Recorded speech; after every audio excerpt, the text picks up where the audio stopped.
بسم اللہ الرحمن الرحیم۔ السلام علیکم، میں ہوں ساجد گندل۔ آپ دیکھ رہے ہیں میرا آفیشیل یوٹیوب اور فیس بک چینل۔ آج 4 اگست ہے سال 2022۔ آج ملک بھر میں چیف الیکشن کمشنر اور الیکشن کمیشن کے ممبران کے خلاف تحریک انصاف نے ایک بڑا احتجاج ریکارڈ کروایا ہے۔ سکندر سلطان استعفیٰ دو، یہ اس وقت ٹویٹر پر بھی ٹاپ ٹرینڈ ہے۔ عمران خان نے آج کی تقریر میں army chief general Qamar Javed Bajwa, D G I S P R کو بڑا واضح پیغام دیا ہے۔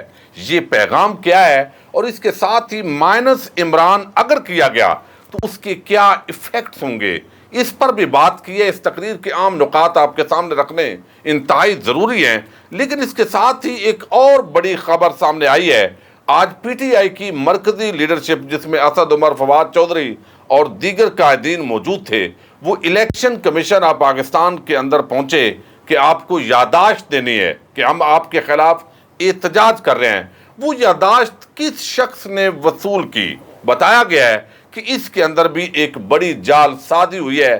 یہ کیا خبر ہے، وہ یادداشت وصول کرنے والا کون تھا، وہ بھی آپ کو بتاؤں گا۔ اور اس کے ساتھ ہی جو سپریم جوڈیشل کونسل کے لیے ایک ریفرنس تحریک انصاف نے بھیجا تھا، وہ واپس کیوں لیا گیا ہے، اس پر بھی بڑی تنقید ہو رہی ہے۔ تینوں خبروں پر 1 بائی 1 آج کی ویڈیو میں بات کریں گے، اور امید کروں گا کہ آپ سماعت کرنے کے بعد ہمیشہ کی طرح جو محبت دیتے ہیں اسی سے نوازتے ہوئے اپنے قیمتی فیڈ بیک سے ضرور آگاہ کریں گے۔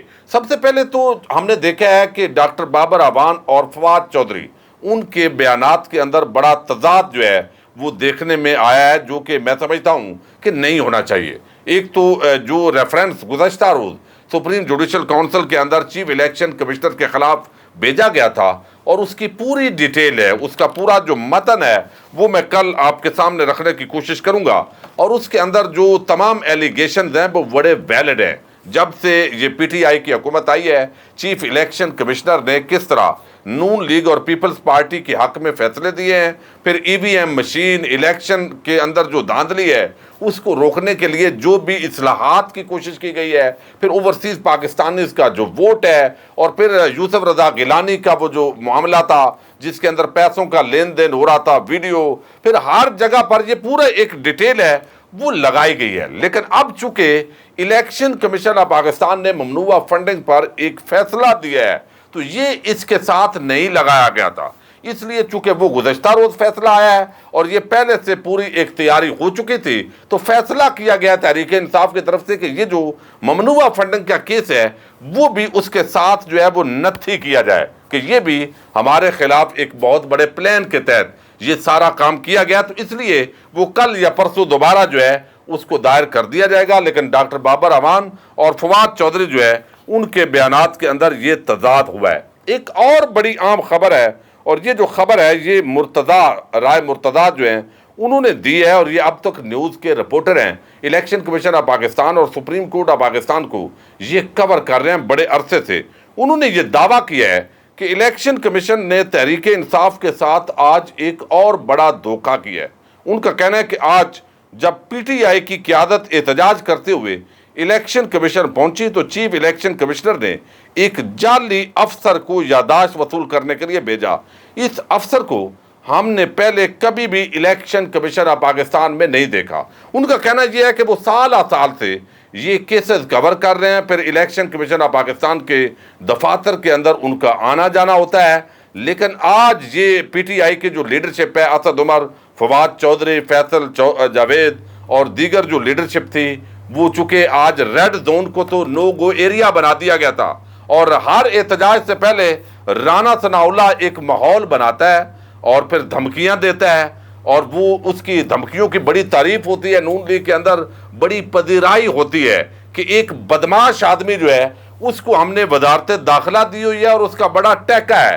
یعنی وہ چیزیں جو میں سمجھتا ہوں جن پر شرم آنی چاہیے، ان باتوں پر یہ فخر کرتے دکھائی دیتے ہیں۔ اور پھر کنٹینر جس طرح لگائے گئے، اور F9 پارک کے اندر جو آج پی ٹی آئی نے احتجاج ریکارڈ کروایا ہے، میں سمجھتا ہوں یہ رانا ثناء اور اس طرح کے جو لوگوں کا منصوبہ ہے اس کو خاک میں ملایا ہے، کیونکہ یہاں پر اپنے جو بندے ہیں ان کو بھی داخل کر کے کوئی اس طرح کا کام ڈالا جا سکتا ہے جو پی ٹی آئی پر بعد کے اندر ڈال کر وہ کیسز بنایا جائیں اور بتایا جائے کہ یہ بڑے دہشت گرد ہیں. تو رائے مرتضیٰ جو ہے ان کا دعویٰ یہ ہے کہ یہ آج چیف الیکشن کمشنر نے ایک اور کام کیا ہے کہ جس شخص نے یہ یادداشت وصول کی ہے وہ ایک جعلی افسر ہے اور اس کو ہم نے کبھی وہاں پر نہیں دیکھا. لیکن دیکھنا یہ ہے کہ اس پر الیکشن کمیشن آف پاکستان کا کیا موقف آتا ہے. کہیں کوئی نیا افسر جو ہے وہی نہ اپوائنٹ ہو گیا ہو ان 2 دنوں کے اندر.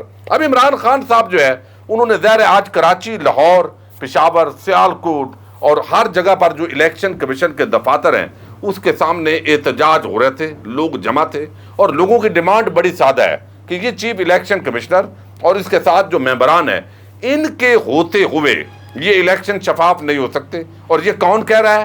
یہ پنجاب کی حکومت کہہ رہی ہے، یہ KPK کی حکومت کہہ رہی ہے، یہ عمران خان جو سب سے بڑی پارٹی ہے پارلیمنٹ کے اندر وہ کہہ رہی ہے کہ جناب آپ قابل اعتماد نہیں ہیں، آپ زرداری اور شریفوں کے نوکر بنے ہوئے ہیں، ان کے کارکن بنے ہوئے ہیں. اور یہ ان کی جو اپوائنٹمنٹ ہے وہ بھی ایک نیوٹرل پر الزام آیا ہے کہ یہ ان کا بندہ تھا اور اسی لیے اس کو رکھا گیا اور بعد میں اس نے کام بھی دکھایا ہے. تو جہاں یہ رکاوٹ پیدا کر سکتا تھا صاف اور شفاف الیکشن کے اندر اس نے پیدا کیا اور تب کیا ملامتیا اس کو پروفیشنل جو ہے وہ آدمی کے طور پر، آفیسر کے طور پر وہ بیان کرتا ہے. تو اب اس کو ریزائن کر دینا چاہیے. چند ٹکوں کی خاطر اس نوکری کی کیا ضرورت ہے؟ لیکن جو عمران خان صاحب نے یہاں گفتگو کی ہے اس کے چند پوائنٹس بڑے عام ہیں اور اس کے اندر یہ کہنے کو حریم ہے، لیکن یہ براہ راست آرمی چیف DGISI اور DGISPR کو ایک بہت بڑا واضح پیغام دیا گیا ہے. یہ ہنسی مذاق کا معاملہ نہیں ہے کہ ابھی چند دن پہلے ایک باقاعدہ طور پر فنڈنگ، فارن ممنوعہ فنڈنگ جو ہے عارف نظامی کے حوالے سے بات ہوتی ہے، ٹویٹ ہوتی ہے حریم کے نام سے، اور DGISPR جو ہے وہ اس کو آگے وہ جو ہے وہ فارورڈ کر رہا ہے، یعنی فیس بک پر ایک پوسٹ ہے اس کو شیئر کر رہا ہے. پھر جو ہے وہ اس کو مغالطہ لگا اور اس کے ہاتھ ویسے چل گئے. تو یہ ایسے نہیں ہوتا. آج کل ویسے بھی ISPR اور ماشاءاللہ جو امپورٹڈ حکومت ہے وہ آپس کے اندر نتھی ہیں، تو اس لیے ان پر یہ تنقید ہوتی ہے. اب عمران خان صاحب نے ایک تو کہا کہ ان لوگوں کو خوف ہے کیونکہ قوم PTI کے ساتھ کھڑی ہو گئی ہے. قوم کو کنٹرول کرنے کے لیے انہوں نے الیکشن کمیشن کو استعمال کیا ہے. ملک بھر میں الیکشن کمیشن کے خلاف آج لوگ سراپا احتجاج ہیں. آج الیکشن کمیشن کے خلاف احتجاج کس وجہ سے ہے؟ لیکن حکومت نے اسلام آباد کو ایک قلعے کی شکل دے دی ہے. ایسے لگ رہا ہے جیسے اسلام آباد پر کوئی حملہ کرنے لگا ہے. آئین ہمیں پرامن احتجاج کی اجازت دیتا ہے اور 26 سال سے تحریک انصاف ایک پرامن جماعت رہی ہے اور ہم نے کبھی اس طرح نہ توڑ پھوڑ کی ہے، لیکن آئین اور قانون میں رہتے ہوئے احتجاج کرتے ہیں. لیکن پتہ نہیں حکومت کو ہمارے احتجاج سے اتنا خوف کیوں ہے. آج ربڑ جو سٹیمپ وہ ربڑ والی گولیاں ہوتی ہیں، پھر آنسو گیس کے شیل اور بڑا عجیب وہ رات کو فیصل تارڑ صاحب اور میں آپ کو پورا ایک ماحول وہاں پر دکھاتے رہے ہیں. اب یہاں پر جو ہے وہ دیکھا گیا کہ کرونا وبا کے دوران بہترین طریقے سے ہم نے نکلے. دنیا نے ہماری پالیسیز کی تعریف کی. عالمی سطح پر مہنگائی تھی، اس کے باوجود پاکستان نے کامیابیاں حاصل کی. 25 مئی کو احتجاج کیا، لیکن گلو بٹ اور بدماش جو ہے وہ جس طرح چھوڑے گئے، رینجر نے جس طرح نہتے لوگوں پر شیلنگ کی، یہ عوام خاموش بیٹھ جائیں گے صرف اس لیے یہ سارا کھیل کھیلا گیا. لیکن عوام خاموش نہیں بیٹھیں گے. اب اس کے ساتھ انہوں نے کہا کہ پیسہ چلایا، ہمارے لوگوں کو خریدنے کی کوشش کی، یعنی جمہوریت جو ہے وہ ڈی ریل کی گئی. پھر ممنوعہ فنڈنگ کا فیصلہ سنا دیا اور اس کے اندر بیرون ملک سے جو لوگ بھیجنے والے ہیں وہ پاکستانی ہیں، لیکن ان کو فارنر بنا دیا ہے. تو ویسے تو جو ملک ہے وہ اگر فارنر یہاں پر اوورسیز پاکستانی ریمیٹنسز نہ بھیجیں تو ہمارا گزار ہی نہیں چل سکتا. لیکن یہ ناقابل قبول ہے. انہوں نے بتایا میں نے تو شوکت خانم جو ہے وہ بھی 16 ارب روپے سالانہ اس کی جمع ہوتے ہیں، اتنا لوگوں کو اعتماد ہے اور وہ بھی مجھے ایڈیٹر وہ سارا کچھ دیتے ہیں تو میں علم اور یقین کے مطابق اس کو سائن کرنا ہوتا ہے. اب آگے اس کی جزیات جو ہے وہ عموماً یہ نہیں ہوتی، بیان حلفی اور اس کا انہوں نے فرق بھی بیان کیا. لیکن انہوں نے کہا کہ یہ جو حریم ہے، حریم یہ اس کو کیا مسئلہ ہوا ہے؟ یعنی یہاں پر اس کو 20 لاکھ جو ہے وہ نظر آیا ہے اور باقی یہاں جو 20 لاکھ جو ڈالر ہیں یا جو 20 لاکھ پاؤنڈ ہیں جو عارف جو نقوی ہیں ان سے جو انہوں نے وصول کیے ہیں وہاں وہ اندھے ہو گئے ہیں. یعنی ان کا اشارہ اس طرف تھا کہ جب ڈیل ہوتی ہے تو پھر نہیں دیکھا جاتا. یعنی نواز شریف ایک کرپٹ آدمی ہے، شہباز شریف منی لانڈرنگ کا اس کا اوپن اینڈ شٹ کیس ہے. سانحہ ماڈل ٹاؤن کے اندر اگر صحیح میرٹ پر یہ کیس چلے تو پھانسی سے پیچھے یہ بچ ہی نہیں سکتے، یا عمر قید تو کم از کم رانا ثناء اللہ سمیت یہ بڑے بڑے لوگ جو ہیں ان کو ہوگا. لیکن ان کو ساتوں خون معاف ہیں چونکہ یہ اس ریاست کا اور اس ملک کے اداروں کا ایسٹ ہے. تو یہاں پر خان صاحب نے ایک واضح پیغام دیا ہے کہ بھئی پہلے بھی آپ نے انڈر ایسٹیمیٹ کیا، یعنی آپ نے سمجھا کہ لوگ نہیں نکلیں گے. میں تو ڈائری پکڑ کر نکلا تھا، لیکن پھر وہ کہتے ہیں میں تو اکیلا ہی چلا تھا، جانب منظر لوگ ملتے گئے اور کارواں بنتا گیا. تو میں تو نکلا تھا اکیلا، لیکن لوگ پورے ملک کے اندر نکلے، اور اب بھی انہوں نے یہ واضح میسج دیا ہے اس ملک کے مقتدر حلقوں کو اور پی ڈی ایم اور باقی جو جتنی بھی جماعتیں ہیں کہ یہ پاکستان کی عوام جان گئی ہے کہ آپ عمران خان کو مائنس کرنا چاہتے ہیں. تو مجھے مائنس کرتے کرتے آپ خود مائنس ہوں گے، اور یہ عوام جو ہے یہ ساری چیزوں کو بغور دیکھ رہی ہے. اور ملک کو اس طرف نہ لے جائیے کہ بربادی ہو، بلکہ اس کا ایک ہی حل ہے کہ فری اینڈ فیئر الیکشن ہونا چاہیے. اور یہ چیف الیکشن کمشنر اور الیکشن کمیشن کے جو ممبران ہیں ان کو یہاں سے آؤٹ ہونا چاہیے، ان کو کک آؤٹ کرنا چاہیے. یہ پورا مافیات کے اس وقت کنٹرول کرنا چاہتے ہیں الیکشنز، اور ہم یہ نہیں ہونے دیں گے.